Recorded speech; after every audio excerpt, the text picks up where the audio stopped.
অনুভব এবং বনলতার জীবনে আবারও লাজুর এন্ট্রি হচ্ছে। বনলতার মনটা এখন একটু ছটফট, কারণ একটা দুশ্চিন্তা তো কাজ করছেই। নন্দিনী আছে আমাদের সঙ্গে, জেনে নি কি চলছে এখন। মানে মনটা একটু ছটফটে, কারণ যেহেতু লাজু আবারও আসছে। একটা অদেখা ভালোবাসা রয়েছে লাজুর ওপর। বিশ্বাসটা কি কোথাও নড়ে যাচ্ছে? হ্যাঁ, মানে বনলতা তো এখন নিজেকে মানে মনে করছে যে আমি যাকে বোন বললাম, যাকে এত বন্ধু বললাম, যেখানে লাজুরও অনেক জায়গা আছে যেখানে ও নিজেকে এই জায়গাটা তৈরি করেছে বনলতার জীবনে, সে আমাকে ব্যাকস্ট্যাপ করলো। এটা তো ব্যাকস্ট্যাপ যে তুমি উদ্যোগ নিয়ে আমার আর অনুভবের বিয়েটা দিলে, হুম। এদিকে তোমার যে ফিলিংস আছে ওর প্রতি, বা অনুভবে তোমার প্রতি ফিলিংস আছে, সেটা একেবারেই আনঅ্যাওয়্যার করে রাখলে আমাকে, আর দিয়ে তুমি নিজেকেও বঞ্চিত করলে ভালোবাসা থেকে, তুমি আমাকেও বঞ্চিত করলে। তো এখানে কেউই উইন উইন সিচুয়েশনে নেই, সবাই লসেই রান করছে। আহ অনেকের মনে হতে পারে যে বনলতা তো বিয়ে হয়ে গেছে, তার মানে অনুভবকে পেয়ে গেছে। তো এটাই প্রকৃত প্রমাণ একদম ক্লিয়ারলি যে বিয়ে হয়ে যাওয়া মানে একটা মানুষকে সম্পূর্ণভাবে পেয়ে যাওয়া নয়। আহ বনলতার জীবনেও তো আবার পুরোনো প্রেম ব্যাক করছে বোধহয়। সেদিকটা কিভাবে নিচ্ছে বনলতা? মানে সেটা কি ডোন্ট কেয়ার, যা আসুক আসুক, আমি অনুভবেই আছি? সিম্পলি দেখো, তুমি আমাদের নর্মালের জীবনের মধ্যে যদি আমরা ফেলে দিই জিনিসগুলো, তাহলে তুমি ব্যাপারটা বুঝতে পারবে যে আমাদের গল্পটা একটু আলাদা বলে ফেলা যায় না। হুম। বাট আমাদের গল্পটা আবার সুপার ন্যাচারালিও কিছু নয়। রিলেশন প্রবলেম, রিলেশন কমপ্লেক্স আর কি। আম এক্স এ ফিরে আসছে। ও তো অ্যাকচুয়ালি ওকে বিরক্ত করছে, ওকে ব্ল্যাকমেল করছে আমাদের। এটা একটা যে কোনো মেয়ের জীবনে একটা খুবই খারাপ সিচুয়েশন, যেখানে তুমি যাকে আগে ভালোবাসতে, যার সঙ্গে সম্পর্কে ছিলে, সে তোমাকে ব্ল্যাকমেল করছে, সে তোমাকে বিরক্ত করছে, সে তোমাকে ক্ষতি করার চেষ্টা করছে। তো এটা তো মানে এটাতে মানে যে কোনো মেয়ে যদি এরকম সিচুয়েশনে পড়ে, সেটা খুবই খারাপ। মানে এতে কিছু আর আমার কিছু আর বলার নেই হুম। আলাদা করে। এনি অফ আস, যদি নন্দিনীও এরকম একটা সিচুয়েশনে পড়তো, মানে কতটা মানুষ নিম্নস্তরে নামতে পারে, যে যার সঙ্গে থেকেছে তাকে তো প্রথমে একবার ডেট করেইছে, বিয়ে করেনি, তারপর সে যখন অন্য কাউকে বিয়ে করেছে, সেখানে এসে তুমি তাকে ব্ল্যাকমেইল করার চেষ্টা করছো। This is like a criminal thing. Nandini থাকলে কি করতো? নন্দিনী থাকলে তো এত কিছু হতোই না। নন্দিনী থাকলে তো এই পালাতোই না, প্রথমে ওকে বিয়েই করতো না। সূত্রপাত কোথায়? ময়ূকের সাথে হয়তো নন্দিনী থাকলে এই ভুলটা হয়তো হতেই পারতো ময়ূকের সাথে। কিন্তু ওই ভুলটা খুব তাড়াতাড়ি রিকভার করে নিত নন্দিনী। পালিয়ে গিয়ে আবার ওই জীবনে, ওর জীবনে ফেরত এসে আবার এই সম্পর্কে জড়ানো, এগুলো তো প্রত্যেকটাই ও নিজের সাথে নিজে ভুল করছে। প্রথমত তো ওদের সাথে একটা ভুল হয়েছে, তারপর তো সবচেয়ে বড় ভুল তো ও নিজের সাথে করলো, তো সারা জীবনের মতন ভালোবাসা থেকে বঞ্চিত হয়ে গেল। আর নন্দিনী কখনো নিজের সাথে কোনো ভুল করেছে, যেটা পরে মনে হয়েছে যে এটা বোধহয় আমার করা উচিত হয়নি? হ্যাঁ, বহু বহু আহ নিজের সাথে ভুলটা আমি খুব বেশি করেছি জীবনে, লোকের সাথে ভুলের থেকে। হ্যাঁ। আহ, সেটার সেটা আমার আওয়াজ বলে, তোমার নিউ ইয়ার রেজলিউশন কি, তুমি জীবনে কি করতে চাও? আমার মানে কোনো স্পেসিফিক নিউ ইয়ার রেজলিউশন নেই, বাট আমি আমার নিজের সাথে আনফেয়ার হওয়াটা একদমই কমাতে চাই। প্রচুর হয়েছে। আমি প্রচুর নিজের সাথে আনফেয়ার হয়েছি। আমি নিজের সাথেই ভুলটা বেশি করেছি, লোকে অপরের সাথে ভুল করে বেশি, আমি নিজের সাথে নিজেরই ক্ষতি, নিজেরই ভুল বেশি করেছি। ভুল লোককে বিশ্বাস করা, ভুল ডিসিশন নেওয়া, ভুল লোকের জন্য অনেক কিছু করা, মানে বিন দেয়ার। আহ ঠকেছো তার মানে? হ্যাঁ, মানে আমার মনে হয় পার্ট অফ লাইফ, সবাই ঠকে। তুমিও নিশ্চয়ই কোথাও না কোথাও ঠকেছো, সবাই ঠকেছি। বাট আমার জীবনে মানে খুবই অল্প বয়স থেকে আমি এই আহ, ঠকানো, বাট আমাকে যে ঠকায় মানুষ, সেটা আমি খুব মানে রিয়েলাইজও করি যে আমি খুব ইজিলি আগে ঠকে যেতাম। আহ, সেটা হয়তো এখন এখন একটু কমেছে। এখন কমেছে তার মানে এটা না যে আমাকে কেউ ঠকায় না, এখনো ঠকায়। কিন্তু এখন আমি নিজেকে একটু গার্ড করে ফেলেছি, একটু বাউন্ডারি হয়ে গেছে, তাই জন্য হয়তো কোথাও না কোথাও আমি আবার একদম যে পিওর সিম্পল ওই মেয়েটাও আর নেই আমি, কারণ আমার গার্ড এসে গেছে চারিদিকে। সত্যি? আমার চারিদিকে প্রচুর গার্ড আছে, আমার একটা গার্ডের ভেতরে কেউই ঢুকতে পারে না, কেউ নেই সেখানে। মানে আমার ইভেন মা বাবাও নেই, কেউই নেই। মানে ওই গার্ডটাতে শুধু আমিই রয়েছে, ওই জায়গাটাতে শুধু আমার প্লেস। ওটা আমার নিজেকে নিজেকে বাঁচানোর জন্য করতে হয়েছে গো, তার নাহলে আমি শেষ হয়ে যেতাম। তার মানে মানুষ চিনতে পারছে এখন নন্দিনী? হ্যাঁ, মানুষ চিনতে পারছে। মানুষ চেনাটা না খুবই ট্রিকি ব্যাপার। আমার আগে মনে হতো যে আমি খুব মানুষ ভালো চিনি, আমি খুব মানুষকে করতে পারি, এখনো মনে হয় পারি। কিন্তু তাও ঠকেছি। Nobody is perfect. আমি মনে হয় না যে আমি এমন কোনো একজন মানুষ যাকে ঠকানো যায় না, এ করা যায় না। অত আমি হয়তো বুদ্ধিমতী হতে পারি, কিন্তু অতটা চালাক চতুর আমি নই। And I am happy with that. মানে আমি যতবারই জীবনে ঠকেছি, হুম। এবার আমি আবার নিজের পায়ে দাঁড়িয়েছি, আবার I have moved on in my life. আর যারা আমাকে ঠকিয়েছে, আম, তাদেরকে আমি খুব একটা ভালো জায়গায় দেখতে পাচ্ছি না। আর কি চাই? আচ্ছা, এই যে মানে এই সময়টা যখন খুব খারাপ সময় আসে না, তখন কি আঁকড়ে ধরতে ইচ্ছে হয়, নাকি একদম নিজে একটা রুমে চলে গিয়ে নিজেকে সময় দেওয়া? আহ আগে আমার একা থাকতে খুব ভয় লাগতো। হুম। আমি ওই অ্যালোন হয়ে থাকতে একদমই পছন্দ করতাম না, হুম। লোনলিনেস পছন্দ করতাম না। তাই জন্য কি হতো, যখন তুমি একা থাকতে ভয় পাও না, তুমি তখন ওই যে হয় না, তুমি যখন থার্স্টি হও, হুম। তোমার যখন জল তেষ্টা পায়, তুমি তোমার সামনে যে কোনো জায়গা থেকে তুমি জল খেয়ে নাও। এখন আমি ওই থার্স্টিটা নেই। আমি এখন নিজের মধ্যে নিজেই খুব শান্ত থাকি। তাই জন্য আমার একটা ব্যাপার আছে যে আমি একটা প্রবলেম আমার জীবনে মানে এলে, যে প্রবলেমটা আমি নিজের ভেতরটাকে প্রসেস করি, যে এই প্রবলেমটাকে আমি সলভ করতে পারি কিনা। যখন একেবারেই পারি না, তখন বার্স্ট আউট করি মাঝে মাঝে, সবাই করে, আমি নর্মাল একটা আমাদের মানে I am as normal as anybody. মানে যেরকম সবাই করতে করতে হুম। জীবনে শেখে, আমিও।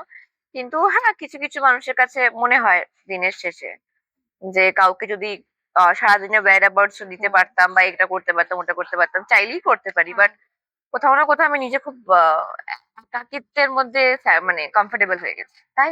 হ্যাঁ। গ্রাস করে না একাকিত্ব? আর করে না, মানে আমার ছোটবেলা থেকে এটা ছিল না। আমি অনেকে লোনার হিসেবে দেখছি, হুম। আমার বন্ধুরা অনেকেই লোনার হয়। ভাই একা থাকতেই ভালো লাগে আমাকে। সিচুয়েশন একা থাকতে বাধ্য করেছে। তারপর আস্তে আস্তে আমাকে আমি ঈশ্বরে বিশ্বাস করি। আমি আস্তে আস্তে উইথ টাইম আমি জাস্ট হ্যাবিচুয়েটেড হয়ে গেছি, আই লাভ ইট নাও। নন্দিনী তো আমরা জানি যে খুব স্পষ্টবাদী। বন্ধু হারিয়েছ? কাছের বন্ধু, সত্যি কথা বলতে গিয়ে বা স্পষ্ট কথা বলতে গিয়ে? প্রচুর। স্পষ্ট কথা বলতে গিয়ে থেকে বেশি আমার মনে হয় লোকে আমাকে নিয়ে খুব ইনসিকিউর হয়ে যায়। কেন? আমি জানি না, লোকের কোথাও না গিয়ে ওদের মনে হয় যে আমি হয়তো ওদের জীবনে কোনো একটা চ্যালেঞ্জ হতে পারি। সেটা পার্সোনাল লাইফে হতে পারে, ওদের প্রফেশনাল লাইফে হতে পারে, তাদের বন্ধু হতেও লাগে না। মানে আমি একটা আমাকে খুব লোকে থ্রেট হিসেবে নেয়, কেন আমি জানি না। I have no idea. আর যেখানে আমি সবার কাছে খুবই গিভিং, মানে আমি প্রচন্ড গিভিং। তুমি যাদেরকে যারা আমাকে পার্সোনালি চেনে, তারা কেউ বলতে পারে নন্দিনী গিভিং নয়, বা নন্দিনী দিতে পারে না, নন্দিনী নিতে জানে শুধু, নন্দিনী শুধু দিতেই পারে। আর সেই ক্যাপাসিটির কে অনেকে এক্সপ্লয়েট করার চেষ্টা করে। এক্সপ্লয়েট করার পরেও, গিভিং নেচারটা দেখার পরেও এন্ডে ওদের মনে হয় যে না, she is a threat to me. তো আমাকে লোকে মিসইন্টারপ্রেট খুব করে, আর থ্রেট হিসেবে খুব দেখে। এইভাবে আমি বন্ধু হারিয়েছি, কারণ ওরা নিজেদের মাথাতে কিছু একটা ভেবে নেয়। জানো তো, যে বা ও ও থাকলে কিন্তু আমার এটা নষ্ট হতে পারে, ও হুম। থাকলে আমার এই কাজটা নষ্ট হতে পারে, ও থাকলে কিন্তু আমার প্রেমটা নষ্ট হতে পারে। আমাকে সবাই খুব থ্রেট হিসেবে দেখে, আমি যেটা দেখি, স্পেশালি মেয়েরা। তাহলে সরে যাওয়া না ডিটক্স প্রথমে আমার অসুবিধা করে হতো দেওয়া? যে আমি এত করছি। ধরো তুমি আমি বন্ধু, তুমি হুম। আমাকে নিয়ে ইনসিকিউর ফিল করছো বা থ্রেট ফিল করছো, এটা আমি বুঝতে পারছি। আমি তোমার জন্য ডাবল ডাবল করে তুমি সিকিউর ফিল করার চেষ্টা করব। তারপরেও তোমার আমার প্রতি থ্রেট ব্যাপারটা যাচ্ছে না, কোথাও না কোথাও তুমি আমাকে থ্রেট মনে করছো। আগে খুব কষ্ট হতো যে আমারই মধ্যে হয়তো কোনো প্রবলেম আছে, হয়তো আমারই কোনো কার্যকলাপে মনে হয় যে আমি ভীষণ সুবিধাবাদী, বা আমি নিজের কাজটা দেখে নিতে পারি। বাট অ্যাট দি এন্ড দেখলাম না, আমি আমার জায়গাও ছেড়ে দিয়েছি অনেকবার বহু লোকের জন্য। সেটা কি ইন্ডাস্ট্রির লোক তো? হ্যাঁ হ্যাঁ, ইন্ডাস্ট্রির বাইরে সব জায়গায়। তার মানে আমি সেলফিশ নই। আমাকে দেখে যদি কেউ থ্রেট মনে করে বা ইনসিকিউর ফিল করে, সেটা তাদের প্রবলেম, তখন আমি সরে আসি। আমি তাদেরকে টাইম দিই। যদি খুব কাছের কেউ হয়, আমি তাদেরকে টাইম দিই। হতেই পারে তোমার ইনসিকিউর ফিল হচ্ছে, টেক টাইম, রিয়েলাইজ যে তুমি এটা যেটা ফিল করছো, সেটা নিজে ঠিক না ভুল। আমি তোমার আর কিছু ফিল করাবো না, বা ওভার এক্সপ্রেস করবো না। হুম। তুমি নিজে দেখে নাও যে তুমি নিজে কি ফিল করছো। যে হতেই পারে একটা মোমেন্ট অফ টাইমে মনে হতেই পারে নন্দিনী এটা কেন করলো, নন্দিনী এটা কেন বললো। But take time, take 6 months, take 1 year. Then realize যে নন্দিনী কে আগে কি, then come back. ইন্ডাস্ট্রিতে অনেকটা দিনই হয়ে গেল। কি শিক্ষা, কি লেসন? শিক্ষা ঠিক মানে লেসন। সাস্টেনেবিলিটি, একদম তোমার সাস্টেইন করতে হবে। Everyday you are seeing lot of people, নতুন নতুন অনেকেই আসছে, নতুন নতুন লোকে অনেক কাজ করছে। সাস্টেইন করতে হবে। আর কম্পিটিশন ইজ গুড। কম্পিটিশন কার সাথে আছে নন্দিনী? আমার কোনো কম্পিটিশন নেই। নিজের সাথেও না? আমার নিজের সাথে কম্পিটিশন, আমি খুব রিল্যাক্সড একটা মানুষ। আমার মনে হয় কিছু কিছু ক্ষেত্রে আমি খুব ওভার থিঙ্ক করি। আমি কিন্তু এই মানে সদ্গুরু হয়ে যাইনি যে আমি এখন বসে আমার জীবনে কিন্তু আমি আমার খুব আমার ধর আজকে খুব ওভার থিঙ্কিং হলো, কোথায় পড়ে আছি এতদিন ধরে, আমি একই কাজ করছি কেন, এটা কেন করছি কেন, আমি এটা কেন করছি না, এটা সেটা, আমি কি ডিজার্ভ করি না। আমি অনেক জায়গায় দেখি যে কেউ কেউ বেটার কাজ করছে বা বেটার পজিশন পাচ্ছে, বাট আমি তারপরে আবার নিজে খুব শান্ত হয়ে যায় যে 7 বছর আগে কি নন্দিনী ভেবেছিল নন্দিনী এই জায়গায় বসে থাকবে, বা আমি যেখান থেকে ধরো রাস্তা ছেড়ে যাচ্ছি আমাকে তো পিছন ফিরে একবার তাকাতে হবে যে আমি কতটা রাস্তা পেরিয়ে এসেছি, তারপর আমার কাছে কতটা রাস্তা আগে রয়েছে। তো you have to always see যে সবসময় তোমার মনে হবে যে এখন যে পজিশন আছে সেখান থেকে বেটার নয়, কারণ সেটা তোমার করতেই হবে, বেটারমেন্টের জন্য তোমার রাস্তা দরকার। কিন্তু তোমাকে এটাও দেখতে হবে যে তুমি যে রাস্তাটা দিয়েছো একবার পিছনে ঘুরে দেখো যে তুমি কতটা রাস্তা ফেলে এসেছো। সেই নন্দিনী কি জানতো যে এই নন্দিনী এতগুলো কাজ করবে? পুরোনো কিছু ফিরে পেতে চাও? না, পুরোনো কিচ্ছু ফিরে পেতে চাই না।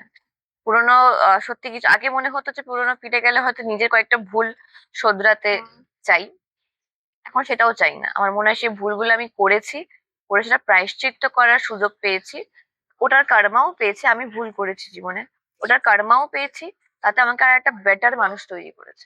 যদি পুরোনো কোনো মানুষ ফিরে আসে বা মানুষরা, তাদেরকে গ্রহণ নয় ঠিক, মানে তাদেরকে মেনে নেবে? ভুলে গিয়ে আমি তো সবকিছু। কুইন অফ ফরগিভিং পিপল, আমি সবাইকে ক্ষমা করে দিই। হ্যাঁ, হ্যাঁ, আমি মনে করি এটা আমার জীবনের সবচেয়ে বড় পাওয়ার, আমি ক্ষমা করতে জানি। আর আমি লিটারালি ক্ষমা করতে জানি। আমার জায়গায় অন্য কেউ থাকলে আমি যেভাবে লোককে ক্ষমা করতে পারি, যেই যে ইনসিডেন্ট গুলোর পর, আই ডোন্ট থিঙ্ক কেউ ক্ষমা করতে পারে। কিন্তু ক্ষমা করার পরে আমার হয়তো তার সাথে হ্যাঁ, সেটাই জিজ্ঞেস সেই করতাম, সেই সম্পর্কটা জায়গাটা মেনটেন হয়? ডিপেন্ড করে যে সে যে ভুলটা করেছে তার ইন্টেনশনটা কি ছিল, তার সিচুয়েশনটা কি ছিল, সে কি করেছে। ভুল কি আমি করিনি? আমি তার মানে কি ক্ষমার যোগ্য নই? আমিও ক্ষমার যোগ্য। আমি মনে করি প্রত্যেকে ক্ষমার যোগ্য হয়। ক্ষমা করতেই হবে তোমায়, আর আমি ক্ষমা করার কি, আমি যখন মানে ও ভুল করেছে, যদি কেউ ভুল করে সে যদি সে স্বীকার করে আর নিজেকে ওটাকে মানে আমি তখন দেখতে হবে যে সিচুয়েশনটা ওর কি ছিল। যদি আমি দেখি যে সেই ভুলটা করেছে, ক্ষমা করেছে, ঠিক আছে, কিন্তু ওকে আমি আর ফেরত নিজের জীবনে রাখতে চাই না, ইটস আ চয়েস। আমার যদি চয়েস হয় যে আমি ওকে রাখতে চাই তাহলে আমি রাখবো। Life is about giving 100 chances. আমি আমার লাইফে প্রত্যেকদিন ভুল করি, কিছু না কিছু এটা ওটা ভুল করছি, আমি আমার লাইফকে এতগুলো চান্স দিচ্ছি, তাহলে why not other people, everybody should get chances. আমরা না অনেক দূরে দূরে চলে যাচ্ছি আলোচনা হ্যাঁ, করতে গিয়ে, এটা মানে নেভার এন্ডিং একটা ইন্টারভিউ হয়ে যাবে কিন্তু যদি এখানেই না থামি। কি আসছে কোণে দেখা আলোয়, কি হতে চলেছে আগামী? কোনে দেখা হলে আসা চলেছে যেমন ফ্যামিলি ড্রামা, ফ্যামিলি ড্রামা থেকে রিলেশনশিপ কমপ্লেক্স, সেটা আমার জীবনে করা প্রথম একটা কাজ যেখানে আমরা রিলেশনশিপ কমপ্লেক্স নিয়ে করছি, যেখানে নিজেদেরকে আমাদের অনেক ভাবতে হয়। আগে যেরকম এক ধারার একটা প্যাটার্ন হয়, এটা এক ধারার না, এটা অন্য রকমের গল্প, যেখানে শুধুমাত্র আহ লেখা গল্প আর অভিনয়, ব্যাস এটাই আমাদের জাস্ট ইউএসপি বলতে পারো, বা এটাই আমরা করি। তাই জন্য আপনারা দর্শকরা ইতিমধ্যে অনেক ভালোবাসা দিয়েছেন, আরো প্লিজ প্লিজ আমাদের ভালোবাসুন। কোণে দেখা আলো দেখুন সোম থেকে শুক্র 9:30, আর টিভিতে দেখবেন। Thank you so much.